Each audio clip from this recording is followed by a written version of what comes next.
Bismillahirrahmanirrahim. Assalamu alaikum traders. I'm your fellow trader Ayub Rana and you are watching your own channel Trade Track. आज की video में हम gold को coming week जो कि 8th ऑफ मई से शुरू होगा और 12th ऑफ मई तक जारी रहेगा उसके लिए एनालाइज करेंगे। फर्स्ट ऑफ ऑल हम देखेंगे इकोनॉमिक कैलेंडर, क्योंकि आपको पता है कि इकोनॉमिक कैलेंडर देखना लाजमी है। फंडामेंटल जो हैं वो मार्केट ड्राइवर्स होते हैं। फंडामेंटल्स ही आपको मार्केट की डायरेक्शन देते हैं। फंडामेंटल जिस डायरेक्शन में आपको बताते हैं उस डायरेक्शन में आपको अपने टेक्निकल्स को अलाइन करके मार्केट को एनालाइज करके ट्रेड करना होता है।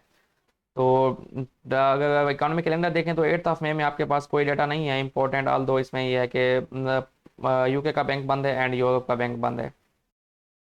ट्यूसडे में देखें 9th ऑफ मई में तो आपके पास कोई इंपॉर्टेंट डेटा नहीं है एंड वेंसडे में आपके पास इंपॉर्टेंट डेटा है यूएसडी का at 5:30 PM according to Pakistan time, जिसमें सीपीआई और कोर सीपीआई का डेटा है जो कि इन्फ्लेशन का डेटा है। इन्फ्लेशन बहुत इंपॉर्टेंट है। फेडरल रेट हक्स जो है उसका डिसीजन जो इन्फ्लेशन पे होता है, और लास्ट मीटिंग में फेडरल रिजर्व के चेयरमैन पॉवेल ने ये बोला था कि वो डेटा बेस्ड डिसीजन करेंगे। डेटा जिस साइड पे बताएगा तो उस साइड पे वो जा सकते हैं रेट पॉज या रेट हाइक्स की तरफ। बट जो फ्राइडे का एनएफपी का डेटा है अलार्मिंग डाटा था, आप देखें उसमें जॉब्स भी क्रिएट हुई और एवरेज ऑल अर्निंग्स भी बढ़ी है, अनएम्प्लॉयमेंट रेट भी कम हुआ है। तो इसका मतलब क्या है? इसका मतलब ये है कि जब आपकी अर्निंग्स बढ़ रही हैं, जब आपकी जॉब्स बढ़ रही हैं, अनएम्प्लॉयमेंट रेट आपका कम हो रहा है, तो आपकी इकॉनमी स्ट्रांग हो रही है। Strong USD, weak gold. एक तो ये इम्पैक्ट हो गया। सेकेंडली, जब आपकी अर्निंग्स बढ़ रही हैं तो अर्निंग्स का मतलब क्या है कि एम्प्लॉयर जो है अपने वर्कर को ज़्यादा पे कर रहा है और वर्कर की बाइंग पावर बढ़ रही है, और उसके साथ साथ एम्प्लॉयर की कॉस्ट बढ़ रही है। एम्प्लॉयर वो जो कॉस्ट है वो प्रोडक्ट के प्राइस में ऐड करता है, प्रोडक्ट की प्राइस बढ़ रही है। एक चीज़ तो प्रोडक्ट की प्राइस बढ़ गई, सेकेंडली आपके बायर की वो बाइंग पावर बढ़ गई। तो दोनों चीज़ें मिलकर इन्फ्लेशन क्रिएट करती है। इन्फ्लेशन कहते हैं महंगाई को। अब जब महंगी, एक तो चीज़ महंगी होगी, दूसरा बायर की बाइंग पावर बढ़ गई, तो वो महंगी चीज़ को खरीद रहा है। तो इस तरह से एक साइकिल चलता जाता है कि इन्फ्लेशन बढ़ती जाती है, कॉस्ट बढ़ती जाती है, उधर से बाइंग पावर बढ़ती जाती है, तो ये इन्फ्लेशन बढ़ती जाती है। इस इन्फ्लेशन को कंट्रोल करने के लिए फेडरल रिजर्व जो है रेट हाइक करता है। वो रेट हाइक गोल्ड के लिए नेगेटिव होता है। तो जो इन्फ्लेशन का डाटा है वो इंपॉर्टेंट है, सीपीआई का, ये इन्फ्लेशन को इंडिकेट करता है। सेकेंडली आप देखें तो थर्सडे में आपके पास पाउंड का डाटा है। अगर आप पाउंड में ट्रेड करते हैं तो बहुत इंपॉर्टेंट डाटा है, रेट हाइक्स का डिसीजन है उनका। आफ्टर दैट पीपीआई का डाटा है, ये प्रोड्यूसर इन्फ्लेशन है, ये भी इंपॉर्टेंट डाटा है इन्फ्लेशन के लिहाज से, रेट हाइक्स के लिहाज से। और उसके बाद फ्राइडे में आपके पास जो डाटा है वो है जी कंज्यूमर सेंटीमेंट है एंड इन्फ्लेशन एक्सपेक्टेशंस का डाटा है, इंपॉर्टेंट डाटा है ये भी। तो अच्छा वीक है फंडामेंटली। टेक्निकली हम इसको मार्केट को इसमें देख लेते हैं।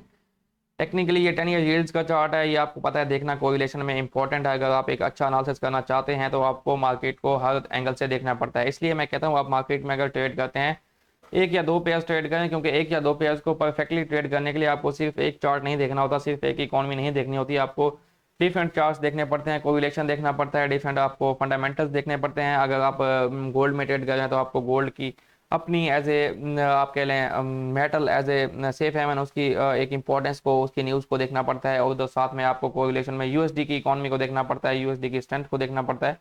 तो एक पेयर को ट्रेड करने के लिए आपको बहुत कुछ करना पड़ता है। तो इसलिए हर पेयर में हाथ डालना मैं तो रिकमेंड नहीं करता, इसलिए मैं सिर्फ एक पेयर गोल्ड में ट्रेड करता हूँ।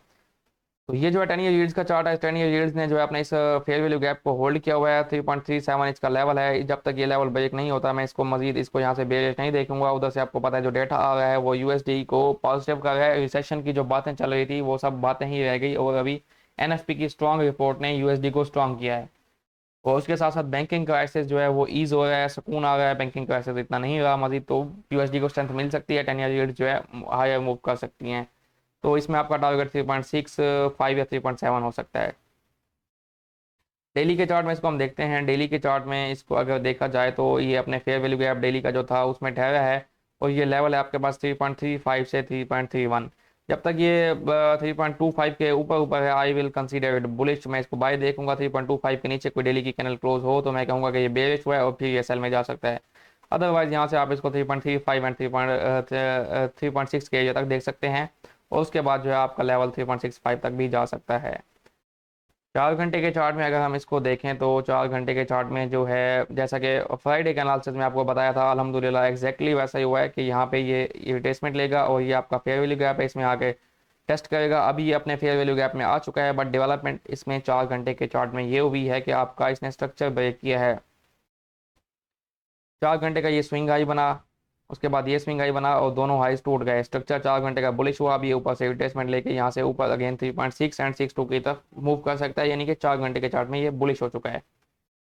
नेक्स्ट चलते हैं जी डॉलर इंडेक्स के चार्ट की तरफ। वीकली चार्ट से इसको एनालाइज करेंगे। वीकली चार्ट में अगर हम देखें तो मैं आपको ये जो एरिया है लास्ट 2 या 3 वीक से मैं आपको इंडिकेट करता आ रहा हूँ, आप पिछली वीडियो उठा के देख सकते हैं। मैंने आपको बताया जब तक ये एरिया ब्रेक ना हो आप इसको बेरिश यानी कि सेल भी नहीं देखेंगे। यहाँ से आप देखें बड़े बड़े डाटा आए, फेडरल रिजर्व का डाटा आया, एनएफपी की रिपोर्ट आई, कोई भी डाटा इस लेवल को ब्रेक नहीं कर पाया। आप इस लेवल की स्ट्रेंथ का अंदाजा लगा सकते हैं। यहाँ से रिजेक्शन आप देखें कितनी है। तो अभी ये यहाँ से बुलिश मैं इसको देख रहा हूँ, जब तक ये 100.5 को ब्रेक नहीं करता मैं इसको बाय कंसीडर करूंगा 103.5 तक। और डेली में अगर आप देखें तो जैसा कि मैंने आपको फ्राइडे के एनालिसिस में बताया था परफेक्टली इसमें वैसा ही हुआ है। मैंने आपको कहा था कि इसको ये जिस एरिया में ठहरे आप इसको मजीद बेरिश यहाँ से कंसीडर ना करें, बाय में देखें। बाय में आपको मैंने ये लेवल बताया था 101.8 का। आल्दो के मार्केट ने थोड़ा बहुत यहाँ तक आई लेकिन इस 101.8 को एग्जैक्टली टेस्ट नहीं किया तो यहाँ से बेरिश हो गई। अभी भी जब तक ये एरिया होल्ड किया वैसे 100.8 का, जब तक 100.8 के नीचे डेली क्लोजिंग नहीं आती आप इसको यहाँ से बाय देखेंगे, बुलिश देखेंगे और ये यहाँ से किसी भी टाइम ऊपर मूव कर सकता है। 4 घंटे के चार्ट में इसको हम देख लेते हैं। 4 घंटे के चार्ट में इसमें डेवलपमेंट ये है कि ये हायर हाइज बना हुआ है, मजीद कोई डेवलपमेंट नहीं है। स्ट्रक्चर अभी बेरिश है जब तक कि आपको 101.7 के ऊपर 4 घंटे की क्लोजिंग नहीं मिलती। 1 घंटे के चार्ट में मैं आपको इसका स्ट्रक्चर समझा देता हूँ। 1 घंटे के चार्ट में देखें तो इसने क्या किया था कि पहले इसने यहाँ पे आके स्ट्रक्चर ब्रेक किया, ठीक है। ये स्ट्रक्चर लेवल इसको इसने ब्रेक किया, नीचे ये ऑर्डर ब्लॉक बनाया, ऑर्डर ब्लॉक को टेस्ट किया, ऊपर ऑर्डर ब्लॉक बनाया, ऊपर स्ट्रक्चर ब्रेक किया कल। अब इसने अब मजीद नया ऑर्डर ब्लॉक बनाया, इसको टेस्ट करके अब ये यहाँ से मजीद ऊपर एक्सपेक्टेड है 101.8 से 101.9 के एरिया तक। तो अभी के लिए मैं डॉलर इंडेक्स को बुलिश कंसीडर कर रहा हूँ। चलते हैं जी गोल्ड के वीकली चार्ट में। गोल्ड को देखें। गोल्ड को देखने से पहले ये है कि अगर आपने वीडियो को अभी तक लाइक नहीं किया, कमेंट नहीं किया तो लाजमी लाइक करें, कमेंट करें। आपके लाइक्स और आपकी अप्रिसिएशन इंपॉर्टेंट होती है। उसके साथ साथ मेरा प्राइवेट ग्रुप ज्वाइन करना है तो मेरा जो व्हाट्सएप नंबर है स्क्रीन पे शो हो, आप कांटेक्ट कर सकते हैं। प्राइवेट ग्रुप में गोल्ड के सिग्नल तो मैं प्रोवाइड करता ही हूँ, सिर्फ गोल्ड को ट्रेड करता हूँ। उसके साथ साथ मैं अपने ग्रुप मेंबर्स को मार्केट स्ट्रक्चर समझने में, मार्केट की सिचुएशन समझने में, टाइम टू टाइम मार्केट में चेंजिंग समझने में हेल्प करता हूँ। उनके हर क्वेश्चन का आंसर करता हूँ। और एक कोर्स भी मैंने प्लान किया है, कंप्लीट स्ट्रेटेजी कोर्स होगा जो कि फॉर माई ग्रुप मेंबर्स बिल्कुल फ्री होगा, जो कि उनको वीकली 2 या 3 क्लासेस रिकॉर्डेड प्रोवाइड कर दी जाएंगी बिल्कुल फ्री ऑफ कॉस्ट, जो कि सिर्फ उनकी ग्रुप की फ़ी के अंदर एडजस्टेड होगा। मेरे ग्रुप मेंबर्स आपको इन्फॉर्म नीचे कमेंट्स में तकरीबन बता देंगे कि how is our community going, उसमें लर्निंग मटेरियल किस तरह है और किस तरह से उनकी लर्निंग हो रही है। साथ साथ प्रॉफिट्स भी हो रहे हैं। आल दो के लास्ट वीक जो है हमारा इतना अच्छा नहीं गया but we are in break even, क्योंकि टफ वीक था फंडामेंटली और कुछ हमारे सेटअप्स बन रहे थे बट वो पिक नहीं हो रहे थे, तो इस वजह से ब्रेक इवन पे क्लोज हुआ। अभी के लिए वीकली चार्ट में क्या है कि वीकली चार्ट में गोल्ड बेरिश नहीं हुआ, सेल में नहीं है गोल्ड। रिट्रेसमेंट एक्सपेक्टेड है। आपके पास लेवल है जी 1967। 67 से ऊपर ऊपर आप इसको बाय में देखेंगे, ये आता है यहाँ पे रिट्रेसमेंट ले सकता है और यहाँ से आप इसको बाय में देखेंगे। जब तक 67 के नीचे आपको क्लोजिंग नहीं मिलती आप इसको मजीद बेरिश नहीं देखेंगे। 67 के नीचे आपको क्लोजिंग मिल गई तो आप फिर इसको 1910, 1920, 1900 के एरिया में देख सकते हैं। अभी के लिए ये है बुलिश, लेकिन बुलिश में एक रिट्रेसमेंट आ सकती है। रिट्रेसमेंट आपको मैं बताऊंगा कहाँ से कैसे आनी है, कहाँ से आपने ट्रेड करना है। अगर मैं पर्सनल अपना व्यू बताऊं वीकली चार्ट पे 60% मेरे लिए बुलिश है, 40% बेरिश है, बट मोस्टली वह यहाँ पे इसका भी स्ट्रक्चर बुलिश है। डेली के चार्ट में मैं आपको बताता हूँ परफेक्ट, मैं आपको लेवल्स बताऊंगा कहाँ से आपने कैसे ट्रेड करना है, वो वीकली चार्ट में जस्ट मेरा व्यू था। अच्छा, डेली के चार्ट में भी गोल्ड अभी बुलिश है। स्ट्रक्चर मैंने आपको समझाया है लास्ट 2 वीक से, मैं आपको समझाता आ रहा हूँ। स्ट्रक्चर इसका यहाँ पे था, देखें इसने अपना स्ट्रक्चर जब तक ब्रेक नहीं किया तो ये बुलिश रहा और ये लेवल जो है ये लास्ट 2 वीक से मार्क्ड है, आप मेरी वीडियोस देख सकते हैं।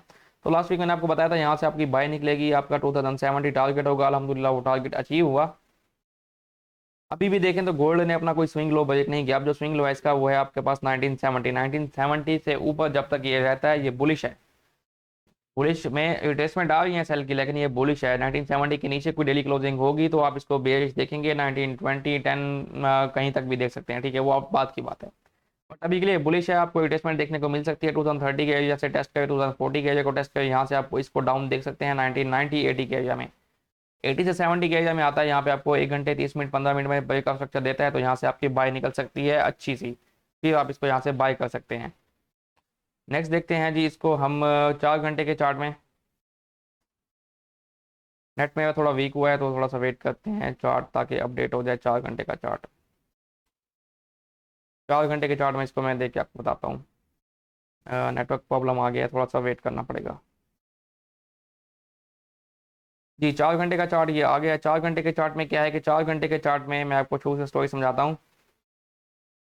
गोल्ड जो है पहले यहाँ पे था, इसने यहाँ पे देखें ये 1995 का लेवल ब्रेक किया है, बुलिश हुआ, ऑर्डर ब्लॉक से बुलिश हुआ, बुलिश होने के बाद यहाँ इसने अपना ये 2010 का ये बेरिश ऑर्डर ब्लॉक था जिसने मार्केट को होल्ड किया हुआ था, इसने इसको ब्रेक किया, एज ए ब्रेकर इसको टेस्ट किया, यहाँ पे देखें एज ए ब्रेकर टेस्ट हुआ, फिर ये ऊपर चला गया, उसके बाद इसने यहाँ पे स्विंग लो बनाया, स्विंग लो के बाद इसको ब्रेक किया स्विंग लो को, अब स्ट्रक्चर इसने 4 घंटे में सेल में कर दिया है, बेरिश कर दिया है, स्विंग लो ब्रेक हो गया है। स्विंग लो ब्रेक होने के बाद आप नीचे आप इसको देखें तो इसने अगेन वही 2010 के लेवल ने इसको होल्ड किया है। अब ये चीज़ मैंने आपको फ्राइडे के एनालिसिस में बताया था कि 2030 ये जो लेवल है इसके नीचे अगर 1 घंटे या 4 घंटे की कोई भी क्लोजिंग आ गई तो गोल्ड सेल में हो जाएगा, आपने इसको सेल में देखना है। कि अब क्या है कि अब इसका ये है कि 4 घंटे में ये फेयर वैल्यू गैप आपका 2020 से 2040 के पास इस एरिया में आता है, मोस्टली 2030 का ये जो स्विंग लो ब्रेक हुआ है इसको टेस्ट कर सकता है, यहाँ पे आता है आपको 5 minute 15 minute break of structure देता है तो आप इसको यहाँ से सेल करें। प्रॉफिट टारगेट इसमें आपका 2005 2000 या उसके बाद 1990 80 हो सकता है, 1990 से 80 70 का लेवल्स जो है ये आपके बाइंग लेवल्स हैं, यहाँ पे आपको कोई कंफर्मेशन हो तो फिर आप इसको यहाँ से बाई कर सकते हैं। बट फंडामेंटल्स बहुत इंपॉर्टेंट है, सीपीआई पीपीआई पे नज़र रखेंगे, वो अगर गोल्ड के लिए नेगेटिव आए तो गोल्ड फिर 1980 70 को भी ब्रेक कर सकता है। अभी 2 घंटे में मजीद मैं आपको इसको समझा देता हूँ।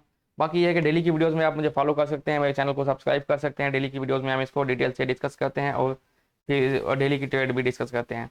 2 घंटे के चार्ट में यहाँ पे ये बुलिश ऑर्डर ब्लॉक था, इसने मार्केट को यहाँ पे रिजेक्शन भी दी, यहाँ पे आपके पास बुलिश ऑर्डर ब्लॉक सॉरी ये हैमर भी बना, लेकिन स्ट्रक्चर ब्रेक हो गया 4 घंटे 2 घंटे 1 घंटे में। अब मार्केट बेरिश है, मार्केट यहाँ पे इस पर ऑर्डर ब्लॉक को एज ए ब्रेकर टेस्ट कर सकती है 2040 के आसपास, 30 से 40 आपका सेलिंग एरिया है, नेक्स्ट वीक के लिए आप यहाँ पे मिलता है गोल्ड, तो इसको कंफर्मेशन देख के सेल करें। टारगेट्स आपके वही 1990 एंड 80 है, 1990 एंड 80 अगेन मैंने आपको बताया बाइंग लेवल्स हैं, but fundamentals fundamentals and fundamentals fundamentals आपको सपोर्ट करेंगे बाई के लिए तो बाई करें, अदरवाइज नहीं करें। अब देखें ना एनएफपी ने सारा वीक जहाँ मार्केट ने जोर लगाया ऊपर जाने के एनएफपी ने आके सारा ख़त्म कर दिया, तो ये इंपॉर्टेंस होती है फंडामेंटल्स की।